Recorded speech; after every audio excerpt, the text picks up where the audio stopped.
जय जय श्री राम। गोसाई श्री विठलनाथ जी प्रकट हुए और बचपन से ही ठाकुर जी के प्रति आपका वात्सल्य भाव था। वात्सल्य भाव मतलब लाल, ठाकुर जी को लाला मानते थे अपना।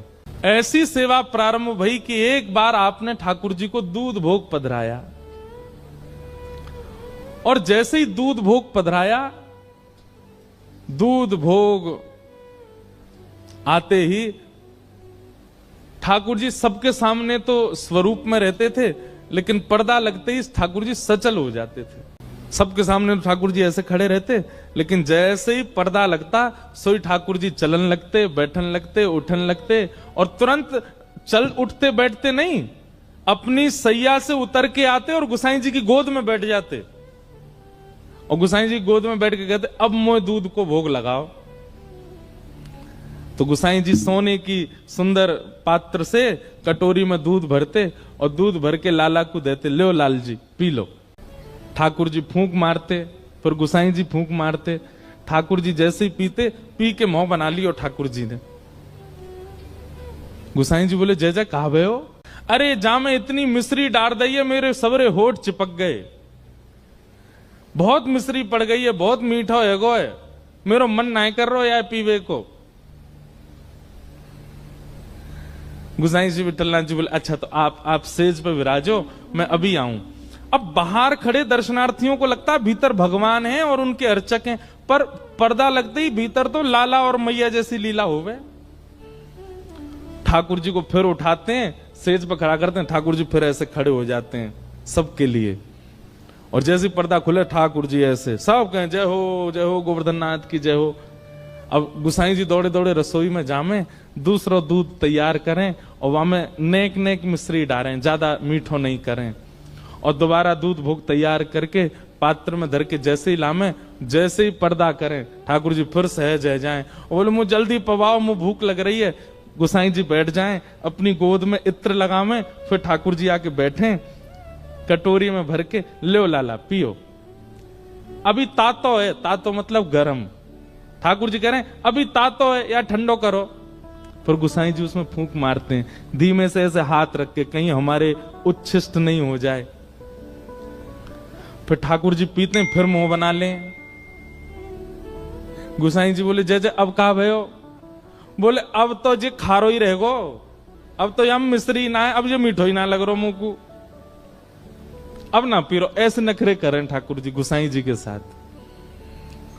गोसाई जी के देखो लाल जी ये नखरेबाजी मत करे करो, ये सत्य घटना है, भक्तमाल जी में वर्णन है। गोसाई जी कह रहे हैं ऐसे नखरे मत करे करो, कभी क्यों मिश्री ज्यादा है, कभी क्यों मिश्री कम है। दूध ना पीनो तो ऐसी मना ना, पीनो तो है पर आनंद ना आ रहा, मुझे सुख ना मिल लो यहां में। गोसाई जी बोले रुको फिर ते कछु करूं। फिर ते उठा के खड़े किए, फिर यूं खड़े है गए, पर्दा खोल के गए मंदिर में जाके, रसोई घर में जाके। अब तीसरा दूध औटायो, बा में मिश्री डारी ना, दूध औटा के दूध अलग लाए, मिश्री अलग लाए और ठाकुर जी के सन्मुख पधरा के बोले जे रही मिश्री जे रही दूध, अपने आप मिलाओ, जितनी चाहिए पी लो।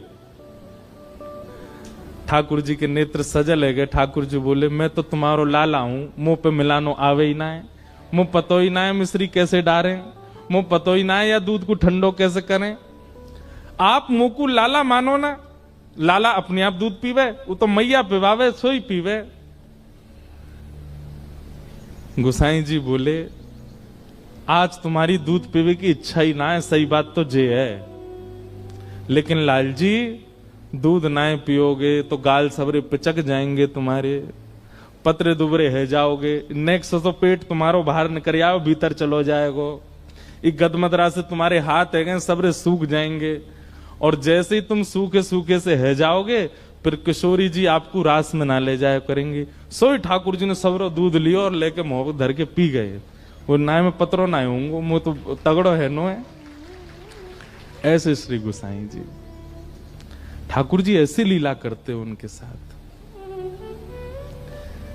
और ये लीला होने के बाद गोसाई जी एकांत में बैठ करके नेत्रों से अश्रु प्रवाह करते, मुंह पे कितनी बड़ी कृपा है।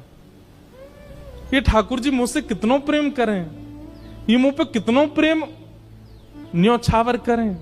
गीता में भगवान कहते हैं ये यथामाम प्रपद्यन्ते, जो मुझे जैसे भजेगा मैं उसको वैसे ही प्राप्त होता हूं। गुसाई जी लाला मानते थे तो ठाकुर जी लेश मात्र भी प्रकट नहीं होने देते थे कि वे परमात्मा है, वे लाला ही रहते थे। ऐसे गुसाई श्री विट्ठलनाथ जी। यह कहानी श्री कृष्ण और भक्त श्री विट्ठलनाथ गोसाई जी की है, जो श्री कृष्ण को अपना पुत्र मानते थे। यह कहानी प्रेम, भक्ति और विश्वास की अद्भुत कहानी है।